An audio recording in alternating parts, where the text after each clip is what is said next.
Boa tarde, meus alunos. Bem-vindo mais a uma videoaula. Nós vamos dar continuidade ao nosso capítulo 5, Saúde e Meio Ambiente, a quarta parte.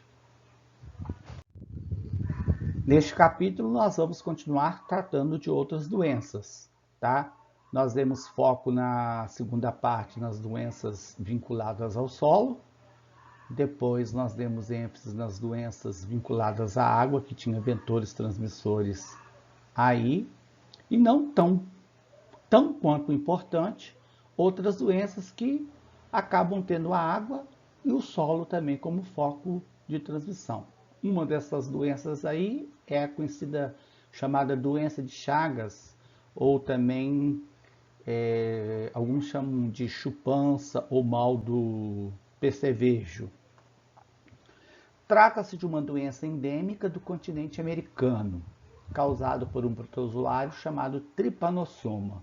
Trypanosoma é o nome vulgar, é o nome comum, né? O nome científico é Trypanosoma cruzi. Há alguns animais que são hospedeiros naturais desse tipo de protozoário, como tatu, gambás e pequenos roedores aí. Então esses protozoários são encontrados nesses animais silvestres aí. Lembrando que o protozoário está no reino protista, porque o nosso livro ele vai e volta, né? Sempre mostrando um agente etiológicos diferenciados. Ora é uma bactéria, ora é um protozoário, ora é um vírus, ora é um verme, um plateuminto, um nemateumínto. Essa doença, no caso aqui, é causada por um protozoário. O vetor dessa doença é o barbeiro, inseto que se alimenta de sangue. Barbeiro é o nome do inseto. Ele é o vetor intermediário, ou hospedeiro intermediário, que nós vimos lá na aula lá atrás também, né? Então, uma forma de erradicar a doença seria eliminar todos os focos de barbeiro aí, que é praticamente impossível. Mas aqui na frente do slide eu vou estar mostrando um desenho do barbeiro para você. Ele é hematófago. Hematófago porque ele se alimenta de sangue. E uma outra coisa, um detalhe, ele tem hábitos noturnos, eles saem à noite, tá? Geralmente vive em frestas, né, de casas de pau a pique. Casas de pau a pique são casas em que você usa bambu, madeira e joga o barro. E geralmente o telhado é um telhado bem simples, como vocês também vão ver na fotografia adiante aí.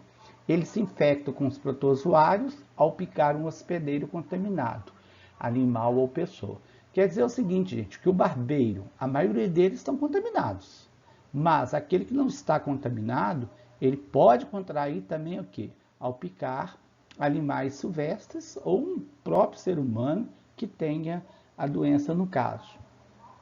Ao se alimentar do sangue, o barbeiro elimina as fezes com o protozoário. A pessoa picada, ao coçar o local, faz com que as fezes contaminadas entrem em contato com a ferida, permitindo que os tripanossomas entrem na corrente sanguínea. Os sintomas da doença: mal-estar, febre, olhos inchados, aumento do fígado e do baço. Em casos graves, após anos, lesões nas musculaturas desses órgãos aí, tá? Do fígado, do baço e principalmente no coração, onde ele se aloja, tá? A doença pode chegar a ser fatal. O coração ele vai crescendo, crescendo, crescendo e comprime contra a caixa torácica, né, da pessoa. Em muitos dos casos, a cura só se dá através de um transplante de coração, tá? E acaba geralmente acometendo pessoas que moram em casas de pau a pique, né? Nós, graças a Deus, moramos em casas de alvenaria. Alvenaria eu digo de tijolos, né? E cimento. Então não tem buracos, frestas por onde o barbeiro ele vai ficar e sair à noite ao picar. Barbeiro vem de barba, porque geralmente ele pica à noite e na região descoberta do corpo, que geralmente é o rosto, daí o nome barbeiro, tá? Mas pode ser em outras partes do corpo também. A profilaxia, ou seja, as medidas de prevenção para se evitar a doença, é de caráter socioeconômico. O que é socioeconômica? Geralmente a pessoa que tem baixa renda, né, mora em condições precárias. Sua eliminação depende de melhores condições de moradia. Desculpe ali, sua eliminação, faltou uma vírgula, então eliminar o vetor, eliminar o barbeiro, através do uso de inseticidas e construção de boas casas de moradia, casas de alvenaria. Aqui no slide fica mais fácil para vocês compreenderem. Ó. Eu tenho um indivíduo parasitado, eu tenho um animal silvestre ali, que é o gambá, tenho o barbeiro, né? Ele picou o animal silvestre, a pessoa parasitada, ele contaminou. Ao picar, tá vendo? Dentro dele tem um nome científico, a Trypanosoma cruzi. Ele vai inocular esse protozoário, né, nas fezes. A pessoa embalada pelo sono, que geralmente é à noite, ela coça. Ao coçar, o protozoário cai da circulação sanguínea, passando por diversos órgãos, principalmente fígado, baço e o principal, o coração.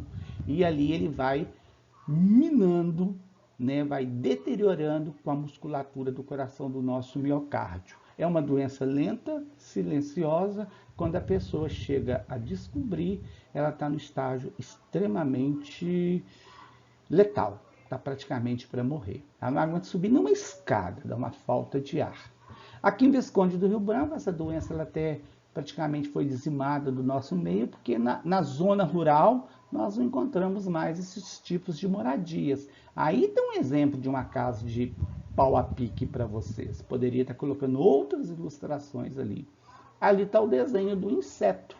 O inseto ele é o chamado de percevejo e o nome vulgar barbeiro, mostrando o momento que ele está picando. Ele está então o quê? Inoculando, ele está injetando, né, o protozoário Trypanosoma cruzi na nossa corrente sanguínea aí. Tá? Uma doença extremamente grave, mas ainda que acomete milhões de brasileiros, principalmente nas zonas rurais do nosso Brasil aí. Outra doença que eu vou falar para vocês é a tuberculose.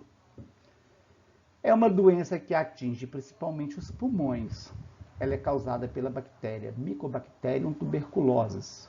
Mais uma vez é o nome científico, não precisa ficar frisando o nome científico não. O que eu queria que vocês gravassem aí, que é o bacilo de Koch. Esse Koch aí foi digitalizado errado, é C-K-O-C-H. Vocês me desculpem aí, tá? No livro vai estar Koch. C-K-O-C-H.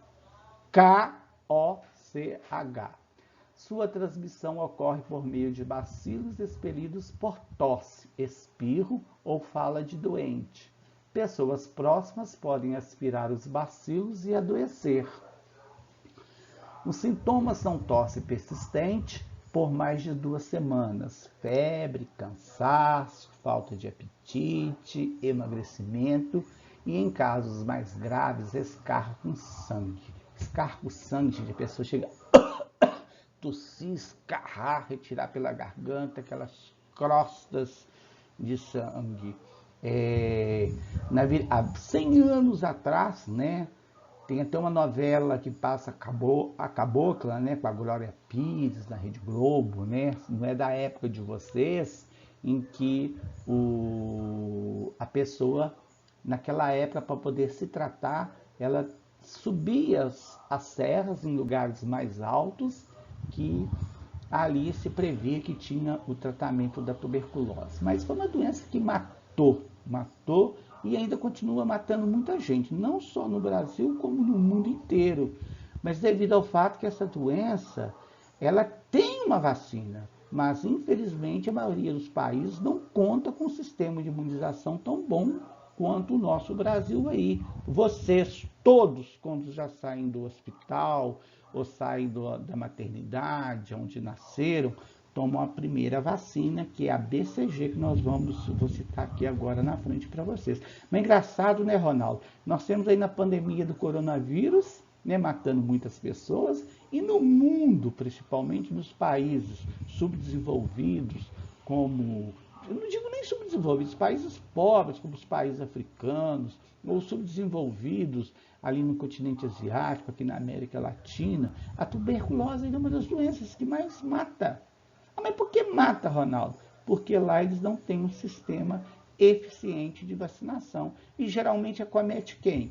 As camadas mais vulneráveis da população. Se vocês olharem na carteirinha de vacinação de vocês vão ver lá que a primeira vacina que vocês tomaram na vida foi a BCG e tiveram um reforço dela quando estavam com 10 anos de idade aí. Como eu havia dito para vocês, sua prevenção é feita pela vacina BCG. Na maioria dos casos, a tuberculose é curável. Então, se eu detectei que estou com tuberculose, lá no meu posto de saúde, no meu médico, né, ela tem tratamento. Só que é que o tratamento é longo, com duração de no mínimo 6 meses. Aí o que acontece? A pessoa começa a tomar medicação, passa os primeiros sintomas, ela para de tomar. Aí que reside o perigo. Por quê? Novas bactérias, né, mais resistentes não deixarão que essa doença saia do seu organismo, podendo levar você até a morte. Apesar da melhora que os pacientes sentem, já nas primeiras semanas, é importante que ele continue o tratamento até o fim, para que a doença seja totalmente erradicada. Gravem muito essa doença, gente, a tuberculose, tá legal? Às vezes a gente não ouve falar muito nos meios de comunicação, mas é uma das doenças que mais mata no Brasil e digo no mundo, né? No Brasil não é que mais mata, não, vocês me desculpem aí, no mundo. E um detalhe, tem vacina, tem prevenção através de uma vacina. Como é que pode estar matando ainda? Sem lógica, né? Se tem vacina, não deveria morrer ninguém. Mas, infelizmente, muitos países não contam com uma referência, uma estrutura, uma cobertura de estar vacinando toda a população aí. Eu coloquei uns exemplos para vocês, né? Ali estão os bacilos. Bacilos são bactérias, né, em formas de bastões, de bastonetes. Daí vem a denominação bacilo de Koch. Koch é o descobridor desse micro-organismo aí. No desenho abaixo eu coloquei uma fitomicrografia, uma fotografia retirada do microscópio óptico, né, de uma bactéria. Relembrando que as bactérias estão no reino protista, são seres unicelulares procariontes. A doença que nós vimos anteriormente era causada por um protozoário que estava no reino protista. Só que eles eram o quê? Unicelulares e eucariontes ali. E legal esse terceiro desenho que está mostrando, né, qual órgão preferencial que os bacilos ficam, né? Geralmente na região dos pulmões. E os nossos pulmões são altamente irrigados por sangue para levar o que? O gás oxigênio, né? E retirar o gás carbônico que nós eliminamos na nossa expiração aí. Então, por isso que se comprometido muito a região dos pulmões, chamada alvéolos pulmonares, os brônquios, os bronquíolos, vai dar uma grande quantidade de catarro e a pessoa chega a escarrar. Escarrar é lançar o sangue para fora. Nesse caso, nós já estamos o quê? Nas fases finais da doença aí e o indivíduo, o doente, está praticamente morto, tá? Então, tomar muito cuidado mesmo, né?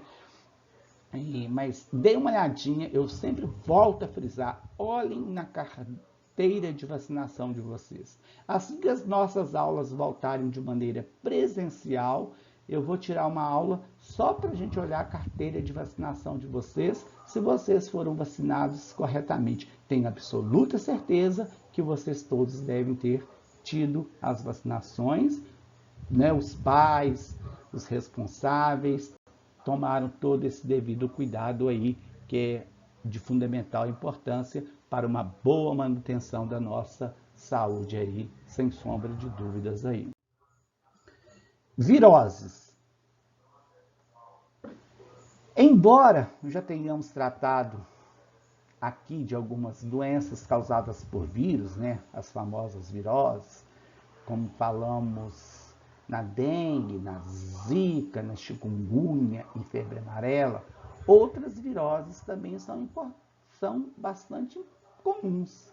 É importante conhecê-las para que possamos nos prevenir de forma adequada. A seguir, citamos algumas delas, seus sintomas, como são transmitidas e a profilaxia indicada para cada uma delas. Gente, eu não vou ficar lendo o quadro para vocês, não. Ele se encontra dentro do capítulo 5 para vocês, tá? Do jeito que eu digitalizei aí para vocês. Porque eu já falei de algumas doenças viróticas. O nosso livro didático, o que ele faz? Ele vai em doenças causadas por bactérias, ele vem numa doença causada por protozoário, ele vem numa doença causada por verminose, né? Um plateuminto, um nematemim, depois ele volta numa virose, ele vai e volta. Mas é muito importante vocês mentalizarem que os agentes etiológicos geralmente são o quê? É uma bactéria, é um vírus, é um protozoário, é um verme, que geralmente é um plateuminto ou um nemateuminto aí, tá?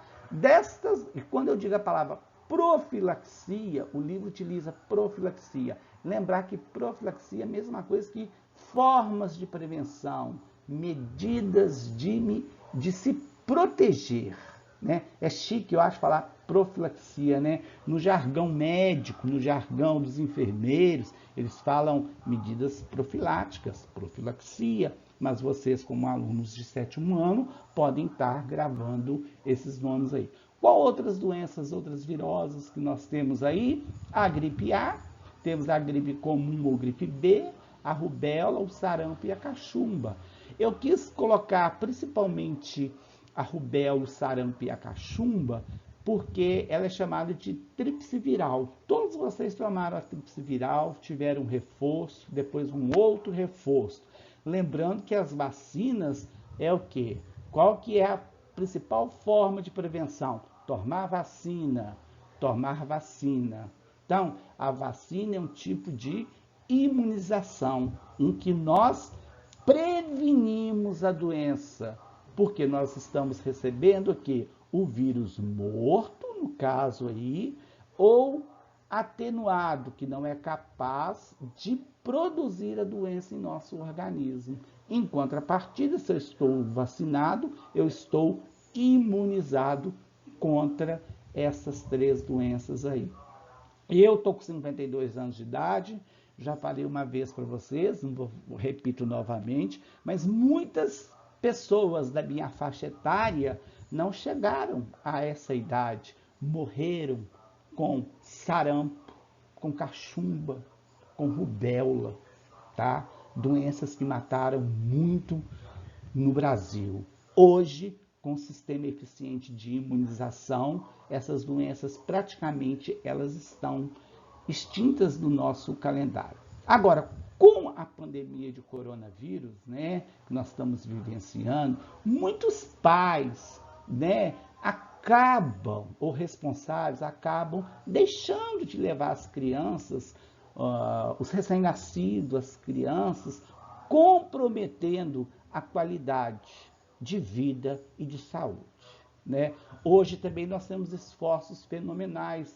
Quem está matriculado dentro do colégio municipal, exige-se na matrícula a carteira de vacinação. É uma forma de que, só vou aceitar sua matrícula aqui se você tiver com a sua carteira de vacinação em dia. Caso contrário, não é matriculado. Se não é matriculado, não pode estudar no colégio, não pode estudar na escola, não pode receber um benefício do governo, como Bolsa Família e outros programas sociais aí.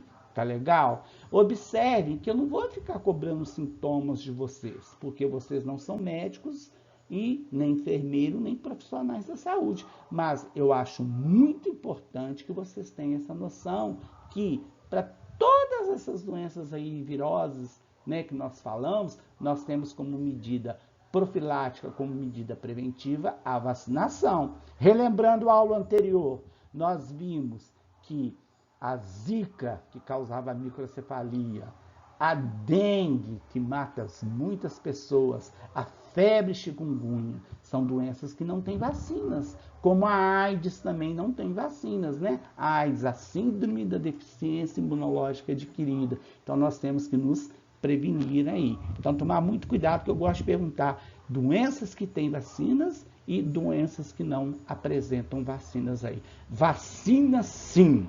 Vacina é a melhor forma de prevenção, não só de doenças viróticas, como de doenças causadas por bactérias. E nós estamos vivendo um momento muito crucial no nosso país por falta de vacinas relacionadas ao coronavírus.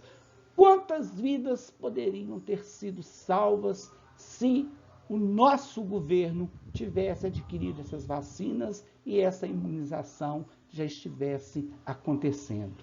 Então, nós não chegaríamos a esse ponto que o Brasil chegou. Somos o segundo colocado no mundo no ranking de óbitos, né? Só estamos atrás dos Estados Unidos da América, que no momento já vacinou praticamente 70% da população brasileira, e o Brasil aqui ainda está patinando quanto à questão da vacinação. E olha que o Brasil, durante décadas, né, por muitos anos, é considerado como um país exemplar na imunização. Quando eu digo imunização, na vacinação da sua população. Infelizmente aí houve uma pequena falha. Espero que todos nós possamos tomar a vacina contra o coronavírus. Eu estou muito ansioso, né? Esses dias mesmo, tem 10 dias, eu tomei a vacina do H1N1, né? Que é um tipo que imuniza contra a gripe A, né? A B e do H1N1 que eu falei com vocês, que foi uma pandemia que aconteceu lá em 2009 e que assustou, né, muitos dos brasileiros aí, tá? Esses principais sintomas, não vou ficar lendo, né? Eles são muito parecidos aí. O importante, então, é estar tomando as vacinas, estar se imunizando e, com certeza, estar mantendo bem a nossa saúde aí. Nessa parte aí, eu praticamente finalizo com vocês o capítulo 5. Vou partir agora para as considerações finais aí. Eu queria agradecer vocês mais uma vez. Obrigado pela atenção. Vou deixar aqui, como sempre de praxe, as minhas recomendações. Eu quero que vocês, né, vocês vão fazer a leitura das páginas 108 a 114. Faça uma leitura bem meticulosa, com bastante calma, né, para estar podendo fixar melhor esses conteúdos aí. Eu quero que vocês, depois, fazer as atividades das páginas 116, 117, números 1 ao 12. Lembrando que não há necessidade de copiar, só escrever no caderno de vocês. Atividades, número 1, responde. Não precisa copiar a pergunta, porque você já tem o livro didático, né, nas mãos da editora Apoema aí. Nós iremos fazer a correção dessas atividades pela nossa aula no Google Meet, que ocorre às 14 horas das sextas-feiras, né? Com exceção aí quando nós temos a semana de prova parcial ou a semana de prova somativa, tá? Outra coisa que eu vou frisar novamente, não deixem a matéria acumular. Tem ainda percebido que tem muitos alunos deixando a matéria acumular. A cada dia que passa, as coisas vão ficando mais difíceis, porque aí vocês não têm que colocar só as ciências em dias, né? Vocês têm que colocar história, tem que colocar geografia, língua portuguesa, matemática. Então, relembrando, lembrem-se, vou assistir a aula do Ronaldo na segunda-feira. Acabei de assistir a aula, vou rever a aula novamente, né? Ver o que ele falou. Vou reaproveitar, vou ler as páginas que ele indicou. Depois sim, eu vou fazer as atividades propostas que estão lá dentro da plataforma Ciência. Outra coisa, tem alunos que eu vejo que iniciou a atividade, porém não finaliza para mim no sistema. Eu venho reportando, eu venho sempre fazendo essa lembrança com vocês. Por quê? Porque é recorrente, está acontecendo. Aí vocês acabam sendo penalizados, perdendo nota, porque iniciou, esqueceu de finalizar. Não esqueçam de finalizar. Se tiver alguma dificuldade, né, dúvidas, estou à disposição no WhatsApp, né, nos grupos da turma e no Meet, sempre às 14 horas de sexta-feira. Tá joia? Aguardo vocês na nossa aula pelo Meet e nós iremos fazer a correção, se Deus quiser. Um forte abraço aí, fiquem com Deus, tudo de bom. Agradeço muito a atenção de vocês.